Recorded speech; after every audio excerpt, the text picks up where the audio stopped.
Malt ಪೌಡರ್ನಿಂದ dosa.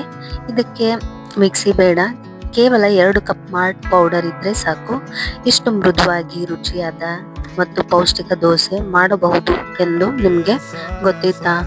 ಕೊನೆಯವರೆಗೂ video ನೋಡಿ. ದೊಡ್ಡವರವರೆಗೂ ಇಷ್ಟಪಡುವ ಆರೋಗ್ಯಕರವಾದ ಮಾಲ್ಟ್ ಪೌಡರ್ ದೋಸೆ ಮಾಡುವ ಸುಲಭ ವಿಧಾನವನ್ನು ತೋರಿಸುತ್ತೇನೆ. ಈ ದೋಸೆ ಬೆಳಗ್ಗೆ ಉಪಹಾರ, ಸಂಜೆ ಸ್ನ್ಯಾಕ್ಸ್ ಸೂಪರ್. ನಾನು ಇಲ್ಲಿ 1.5 ಕಪ್ ಆಗುವಷ್ಟು ಮಾಲ್ಟ್ ಪೌಡರ್ ತಗೊಂಡಿದ್ದೀನಿ. ಅದಕ್ಕೆ ಒಂದು ಸಣ್ಣ ಕಪ್ ಆಗುವಷ್ಟು ಚಿರೋಟಿ ರವೆಯನ್ನು ಹಾಕ್ತಾ ಇದ್ದೀನಿ. ಮತ್ತೆ 1 ಕಪ್ ಆಗುವಷ್ಟು ಮೊಸರು ತಗೊಂಡಿದ್ದೀನಿ ನಾನಿಲ್ಲಿ. ಆ ಮೊಸರನ್ನು ಕೂಡ ಹಾಕ್ತೀನಿ ಇವಾಗ.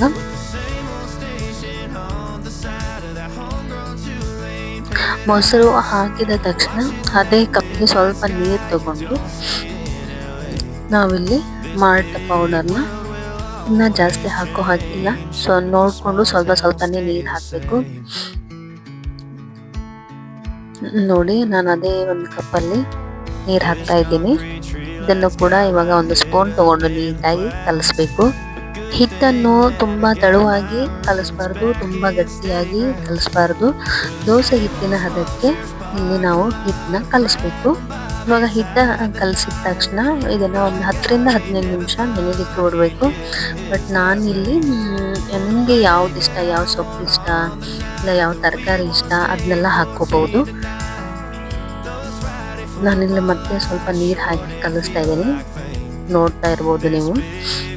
ಗಂಟಿ ಇಲ್ಲ, ಗಂಟಿ ಇರಬಾರ್ದು, ಆ ರೀತಿ ಕಲಸಿ ಹಿಟ್ಟನ್ನ.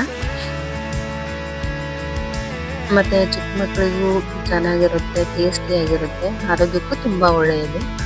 ಸೊ ನಾನಿಲ್ಲಿ ಆಲ್ರೆಡಿ ಕಲಸಿದೆ, ಗಂಟೆ ಇರಲಾರ್ದ ರೀತಿಯಲ್ಲಿ. ಇವಾಗ ರುಚಿಗೆ ತಕ್ಕಷ್ಟು ಉಪ್ಪು ಹಾಕ್ತಾ ಇದ್ದೀನಿ. ಉಪ್ಪು ಹಾಕಿದ್ಮೇಲೆ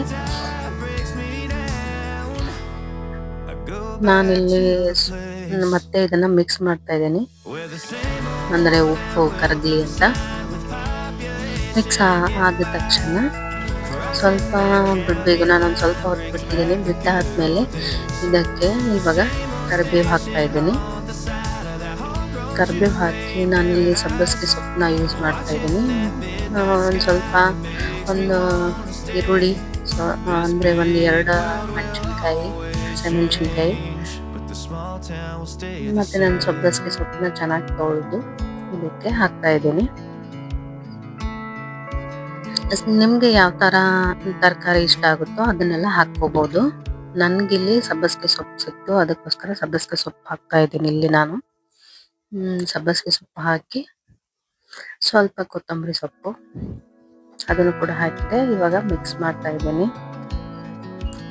ಮಿಕ್ಸ್ ಮಾಡಿದ ತಕ್ಷಣ ಇದನ್ನ ಸ್ವಲ್ಪ ಒಂದು 10 ರಿಂದ 15 ನಿಮಿಷ ನೆನೆಲಿಕ್ಕೆ ಬಿಡಬೇಕು. ನೆನೆಲಿಕ್ಕೆ ಬಿಟ್ಮೇಲೆ ಬಿಸಿ ತವಾದ ಮೇಲೆ ಸುತ್ತಲೂ ಹರಡಿ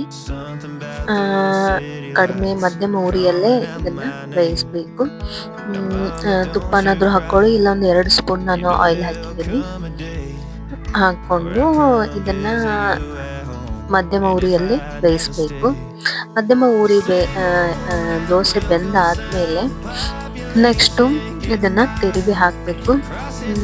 ಒಂಥರ ಕ್ರಿಸ್ಪಿ ತರನೂ ಬರುತ್ತೆ, ಒಳಗಡೆ ಮೃದುವಾಗಿ ಇರುತ್ತೆ, ತುಂಬಾ ಟೇಸ್ಟಿಯಾಗಿತ್ತು. ನಾನು 1 ಸ್ಪೂನ್ ಇಲ್ಲ 2 ಸ್ಪೂನ್ ಆಗೋಷ್ಟು ಆಯಿಲ್ ಹಾಕ್ತಾ ಇದ್ದೀನಿ. ಆಯಿಲ್ ಹಾಕಿದ್ಮೇಲೆ ಇದು ತುಂಬಾ ಚೆನ್ನಾಗಿ ಬಂತು ದೋಸೆ.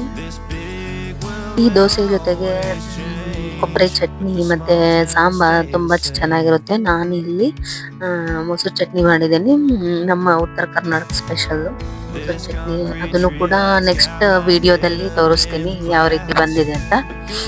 ಸೊ ಇಲ್ಲಿ ಮಾಲ್ಟ್ ಪೌಡರ್ ಇಂದ ನಾವು ದೋಸೆನ ಹೇಗೆ ಮಾಡೋದು ಅಂತ ನೋಡಿದ್ವಿ. ಇನ್ನು ನಾವು ನೆಕ್ಸ್ಟ್ ವಿಡಿಯೋದಲ್ಲಿ ನಾನು ಇಡ್ಲಿ ಆ ಥರ ಬೇರೆ ಬೇರೆ ರೆಸಿಪಿನ ಮಾಡ್ತಾ ಹೋಗ್ತೀನಿ. ಇದು ಯಾವುದರಿಂದ ಅಂದರೆ ಮಾಲ್ಟ್ ಪೌಡರಿಂದ. ನಾನು ಮಾಲ್ಟ್ ಪೌಡರ್ದು ಆಲ್ರೆಡಿ ನಾನು ಈ ರಾಗಿ ಗಂಜಿ ಮತ್ತು ರಾಗಿ ಮಾಲ್ಟ್ ಅದನ್ನು ಕೂಡ ವಿಡಿಯೋ ಮಾಡಿ ಹಾಕಿದ್ದೀನಿ. ಸೊ ನೀವು ನನ್ನ ವಿಡಿಯೋಗಳನ್ನೆಲ್ಲ ನೋಡ್ಬೋದು, ಚೆಕ್ ಮಾಡ್ಬೋದು. ನಮ್ಮ ಮನೆಯಲ್ಲಿ ಎಲ್ಲರೂ ಇಷ್ಟಪಟ್ಟು, ಚಿಕ್ಕ ಮಕ್ಕಳಾಗಲಿ ಹಿರಿಯರಾಗಲಿ ಎಲ್ಲರೂ ಇಷ್ಟಪಟ್ಟು ಈ ದೋಸೆನ ತಿಂದರು. ಸೊ ನಮ್ಮನೆ ದೋಸೆನ ನಿಮ್ಮ ಮನೆವರೆಗೂ ತಲುಪಿಸಿದ್ದೇನೆ. ಎಲ್ಲರೂ ರೆಸಿಪಿನ ಟ್ರೈ ಮಾಡಿ ಹಾಗೆ ಹೇಗೆ ಬಂತು ಅಂತ ಕಮೆಂಟ್ ಹಾಕಿ. ಈ ರೆಸಿಪಿ ಇಷ್ಟವಾದರೆ ಪ್ಲೀಸ್ ಲೈಕ್, ಶೇರ್, ಸಬ್ಸ್ಕ್ರೈಬ್ ಹಾಗೆ ನಿಮ್ಮ ಫ್ಯಾಮಿಲಿ ಕೂಡ ಶೇರ್ ಮಾಡಿ. ಇದೇ ರೀತಿ ಹೊಸ ಹೊಸ ರೆಸಿಪಿಗಳನ್ನು ಮಾಡ್ತಾ ಹೋಗ್ತೀನಿ. ಪ್ಲೀಸ್ ಲೈಕ್, ಶೇರ್, ಸಬ್ಸ್ಕ್ರೈಬ್ ಹಾಗೂ ಫ್ಯಾಮಿಲಿಗೆ, ಸ್ನೇಹಿತರಿಗೆ ಎಲ್ಲರಿಗೂ ಶೇರ್ ಮಾಡಿ. ಚಾನಲನ್ನು ಸಬ್ಸ್ಕ್ರೈಬ್ ಮಾಡ್ಕೊಳ್ಳಿ. Thank you for watching. ಇದೇ ರೀತಿ ಸಪೋರ್ಟ್